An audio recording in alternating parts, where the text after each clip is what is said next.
about the good versus evil thing, and he said a lot of Jewish people today are dejected because they see these protests around the globe and against the wrong side. And I just said to Sid, and I'll read it to you. I brought my Bible in here this morning. Let me just I said, Sid, I'm always comforted by this passage in the Psalms, the Old Testament, the Christian Old Testament.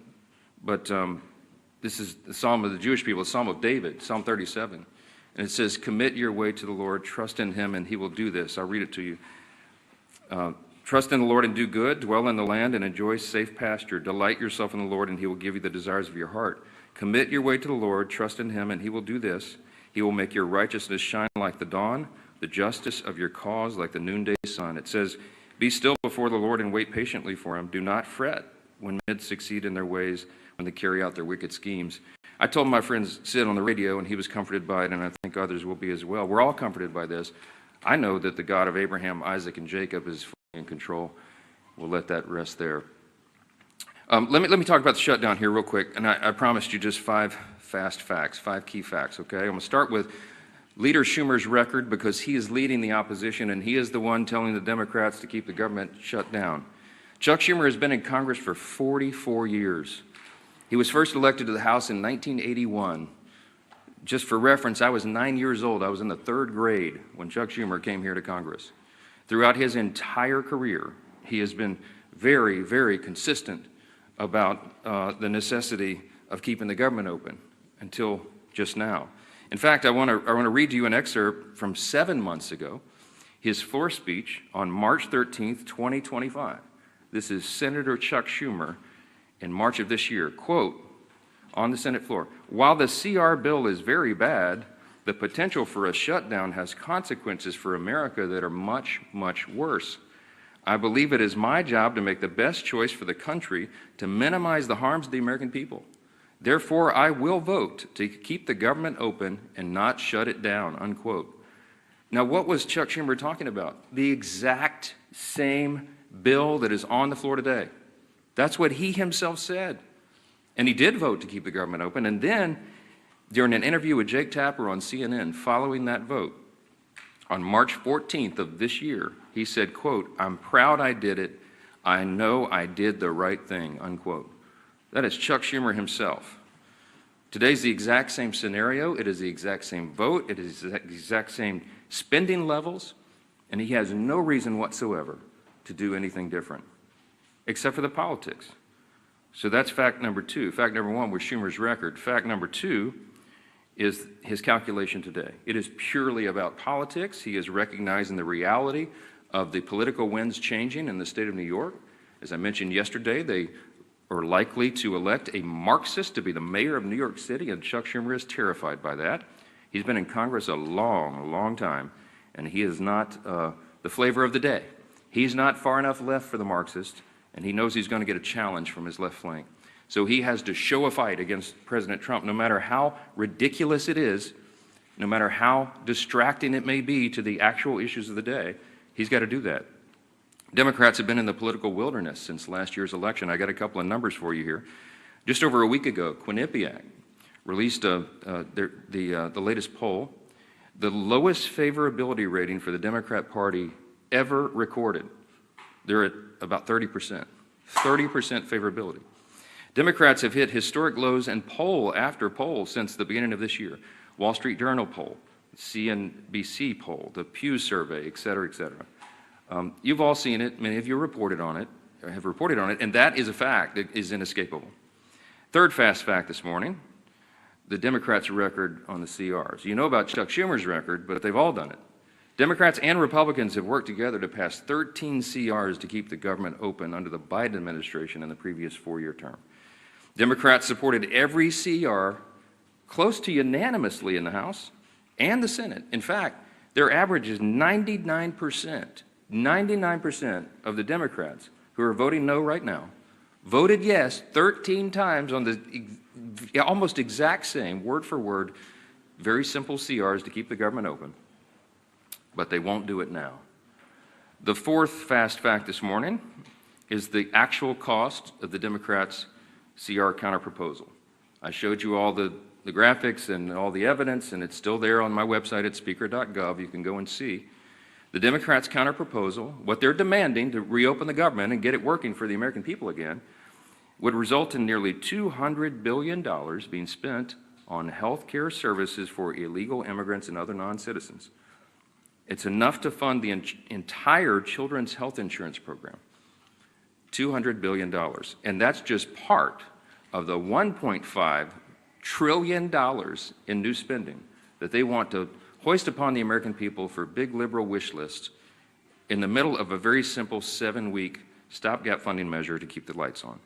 Fifth fast fact, and I'll take your questions, the cost of the government shutdowns for real people. So this results in crippling economic losses right now. These are the latest numbers. We've been assembling these, and I'm sure many of you all have been reporting on it. Each week the shutdown continues, it will wipe out an estimated $15 billion in our gross domestic product in our country. A month-long shutdown would mean not just 750,000 federal civilian employees furloughed right now, but an additional 43,000 more unemployed Americans across the economy, because that is the effect, the ripple effect that it has in the private sector. You could go state by state, and we could have charts and graphs this morning and show you what it's going to mean to every state, but what the shutdown means in the state of New York, for example, that's Chuck Schumer's state. The impact there is a decline of $1.2 billion per month in GDP. That is the pain that is being wrought. And I, again, have to mention that when you shut down, as they have, women, infants, and children nutrition programs, veterans health services, the disabled, the elderly who receive health care at home, all these programs are now being shuttered because the funding streams have stopped. We have troops, we have Border Patrol agents, TSA agents that are all serving, protecting all of us, protecting the country without pay right now. Real hardships for real families, and it cannot drag on any longer. We are pleading with the Democrats in the Senate to do the right thing. The Republicans are united 100%, and we have proven it with our votes. The President, the Republicans in the Senate, and of course the Republicans in the House have done the right thing. We have all advocated to keep the government open. We have all voted repeatedly over and over to keep the government open. And it comes down to the necessity of 60 votes in the Senate. We only have 53 Republicans, and so we have to have a handful of Democrats who will wake up and do the right thing and stop inflicting pain on the American people so that they can score political points. I'll take your questions. Yes, ma'am. Hi. Hey. I would like to know, do you think all those federal employees will receive the back pay if they keep their job? And then also, we saw in the Democrats' CR almost $500 million for PBS and NPR, $174,000 in death benefits to those 3 Democrat lawmakers' families who recently passed away, $437 million for the European Bank. Could you also comment on those 3 provisions too? Yes, I mentioned in the counterproposal, the CR for the Democrats presented, it's $1.5 trillion, and if you go through it, and we have, and you analyze what it is they're requesting, it's a list of absurd priorities. They know that we could never do that and would never do it because it's wrong. For example, they want to give $500 million back to the Corporation for Public Broadcasting. In the One Big Beautiful Bill, we eliminated that line. We don't believe that taxpayers should be funding biased news organizations and subsidizing their operations. That might have made sense 30 or 40 years ago. But you don't need that service anymore. Look how many media outlets are present in the room this morning. Media and information is ubiquitous. It's 24/7. It's live all the time, and it's on the internet. We don't need taxpayers funding that, and they were all left-leaning, biased organizations. We're not doing that again.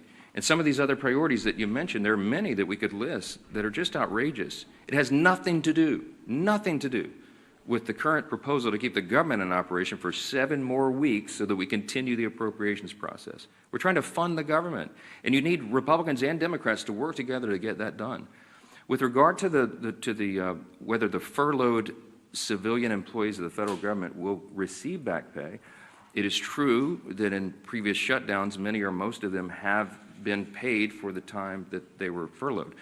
But there is new legal analysis. I don't know the details. I just saw a headline this morning. I'm not read in on it, and I haven't spoken to the White House about it. But there are some legal analysts who are saying that that may not be appropriate or necessary. in terms of the law requiring that back pay be provided. So I'm sure that'll be there will be a lot of discussion about that. But there are legal analysts who think that that is not something that government should do. That, if that is true, that should turn up the urgency and the necessity of the Democrats doing the right thing here. Even more pain, more than I just listed for more people. So we got to figure it out. Back row, yes, sir. Speaker, you've spoken repeatedly since the shutdown began about the impacts on FEMA, the National Flood Insurance Program. Talk about how you're from a hurricane state. If this is a priority for you, why not bring the House back and vote on a reauthorization for NFIP or for WIC or troops pay or all those things for that matter? Well, there's a lot of issues that we need to address, and we work on flood insurance, the flood insurance program all the time, those of us in hurricane states. But the work of the House has been done, and we have to get the Senate to reopen the government so that we can come back and handle all of these very important end-of-the-year issues. There's a lot of things on the table. FEMA has sufficient resources right now to do that. We do have to extend the flood insurance program, annually, effectively, to make sure that it's there, but we'll do that. We'll do it in due course. There's a lot of end-of-year issues that are being conflated with this very simple issue of keeping the government open. And that is the first and most immediate priority, and we must use every leverage point we have to force the Democrats to do that. And that's why we're handling the schedule the way we are. Yes, sir. Yeah. Thanks, sir.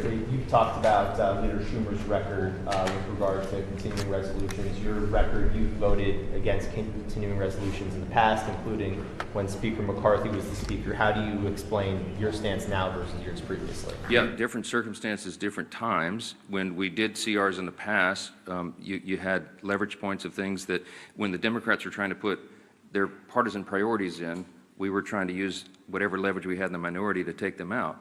Very important distinction right now. We did not put in Republican priorities in the clean CR. I could have put some of our priorities or poison pills or things that Democrats had done in the past to us. We didn't. And that's why there's nothing to negotiate right now. People say, why aren't you negotiating? I don't have anything to offer. I can't go to a clean CR and say, let me pull off the Republican priority and make it more palatable for you, because we didn't add that in. It's simply a status quo continuance. One of the things we objected to back then was these were Biden-level policies and spending. I still object to that. But what I'm trying to do is keep the government open so that we can readjust those things. And as I gave you the long background yesterday, the summary of how we got to where we are, the appropriations process is working again. And we're going to be able to reprioritize federal spending, but we have to allow the time for that to continue, and we need 7 more weeks. But every day that they keep the government open, it gives us less time to finish the job. I'm talking about when McCarthy was the Speaker and you guys had a majority in 2023. Yeah, well, we had divided government as well, right? The Democrats were, Chuck Schumer was over here negotiating in the Senate, and that's what's so ironic about it. When we were in the Oval Office, Chuck Schumer looked the president in the eyes and said, I've always been very fair. I've always allowed the Republicans their priorities. And I just looked at him like, oh, what? I'm sitting right here. I was the guy you were negotiating with. I called him at the 11th hour, I remember very vividly, and asked him not to put in a terrible poison pill that was a big Democrat priority that is outrageous to the conservatives. And he said, yeah, I'm sorry, Speaker, can't help you, and literally hung up on me, So now he wants me to be a fair broker. I have been. I gave him much more grace than he ever deserved. Yes, sir. Jake, sorry. As a matter of principle on the back pay, I mean, understanding that there are people who have opinions about everything and analysis about everything, do you believe as a matter of principle that furloughed workers should receive back pay? Yeah, I hope that the furloughed workers receive back pay, of course. We have some extraordinary Americans who serve the federal government. They serve valiantly, and they work hard, and they serve in these various agencies doing really important work. I can tell you the president believes that as well. He and I have talked about this personally. He doesn't want people to go without pay, and that's why he pleaded with Chuck Schumer to do the right thing and vote to keep the government open. We don't want this to happen. The key point, the important point to remember here is this can stop right now. They'll get another opportunity to change course and open the government. And then we'll have all these policy debates, as we always do. This, again, is a deliberative body. We've got 535 individuals serving here between the Senate and the House. We've got to have the time to do all the deliberation, but you got to have the lights on to do it, and that's the whole point. Yes, sir. Some of your own members have expressed concern about the expiration of the ACA tax credits. Marjorie Taylor Greene has been the latest one. There are concerns that When they expire, premiums for millions of Americans would skyrocket. Why not begin negotiations on that issue right now? Because the government is closed, and as I've mentioned, that's a December 31 issue. There are lots of conversations and deliberations and discussions right now, even bipartisan amongst members, about necessary changes that would have to be made, pretty dramatic changes, to even have that considered on the floor. But look, I'm not going to forecast the outcome of that. The whole point is you keep the government open, and then we have those discussions. We were always planning to have those discussions in the month of October. That's how the process works. And this is a very complicated issue. It's not a simple one. And you have, as I mentioned, there's probably 400 different ideas on the table of how to modify, change, or improve that if it is indeed going to be extended. And there's lots of concern all the way around. But there's no way that if 4 of us can go in a room and just snap our fingers and say, oh, here's the solution, let's get it done. We haven't had time to do that. And so we will, but we have to get the lights back on and get everybody here working again in their committees, through their processes, and on the floor in order to have fruitful conversations about that. So we'll hope that we'll do it. Yes, sir. Congresswoman Green specifically said that Republicans do not have a plan to deal with health care. Congresswoman Green does not serve on the committees of jurisdiction that deal with those specialized issues, and she's probably not read in on some of that because they've still been sort of in their silos of the people who specialize in those issues. When we get the conference back and when everybody's back together, we'll go through a lot of that. I mean, I've spoken personally to a number of members in the last 3 days, Republicans, from the most conservative member to the more moderate member, with their various ideas on that. There's a lot of work that's been done on that. It's implied as if this has been some sort of ignored issue. It's not that at all. Okay, but everybody's entitled to their opinion. I mean, not everyone knows everything. Congress is a very complex organization, operation, institution with lots of things going on in lots of different areas of committees of jurisdiction. And no one member has read in on everything that happens because that would be an impossible amount of information. Yeah, let me go front row. Yes, sir. President Trump yesterday expressed a willingness to work with Democrats on the healthcare issue. You say that's not going to happen so long as the government is shut down. Does that change your calculus that the president says that he wants to see some kind of a negotiation or discussion on this, even if the government is shut down? Yeah, I don't know if you saw his truth after that was reported, but he made very clear that, yes, he's happy to sit down and talk with Democrats about health care or anything as soon as they reopen the government. And we are 100% consistent and united on that. I spoke to the president at length yesterday about that very thing. And yes, he wants to solve problems. The president is a deal maker. He likes to figure these things out and works towards solutions. And that's why he's a bold, strong leader that America needs right now. I'm excited to work with him on that. I have the exact same opinion and position. But again, none of this can happen until the Democrats stop inflicting pain on the American people and turn the lights back on in Congress and get everybody back to work. I certainly pray and hope that they will do that and they don't drag this on for political purposes. Thank you all so much. Mr. Speaker, when will you swear in Ms. Grijalva?